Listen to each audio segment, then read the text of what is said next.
Hi, Kevin Carr, President of MasterGraphics. MasterGraphics partners with companies to help them effectively adopt 3D printing internally from initial prototypes to production.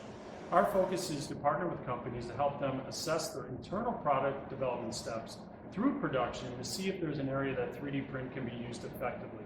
Our emphasis is really transition to production since we see this as the biggest opportunity. Some of the key challenges we help our clients address are the need to shorten time to market and reduce costs. We also help clients who are struggling to figure out where 3D print can be utilized effectively, again, from design to production, and weeding through what is hype versus reality. We are also helping customers address their supply chain issues by implementing additive and really helping them improve innovation overall. We start with a defined process of engagement to understand the pains of our clients and what they are experiencing, and then seeing if 3D print has a potential solution or not.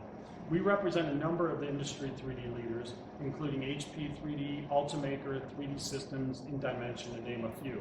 In 2021, we're excited to announce a partnership with Desktop Metal to expand our portfolio to include a metal solution.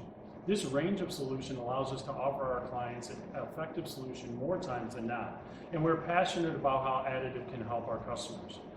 When you look internally at your design through manufacturing process, if any of the issues I mentioned above resonate, feel free to reach out to MasterGraphics. And if we missed a pain, also reach out to us. Our process really starts talking about your pains, your issues, and then together we can figure out if there's next steps, if there's a fit, or if the conversation should continue or not. So feel free to reach out to us at MasterGraphics. You can visit us at mastergraphics.com.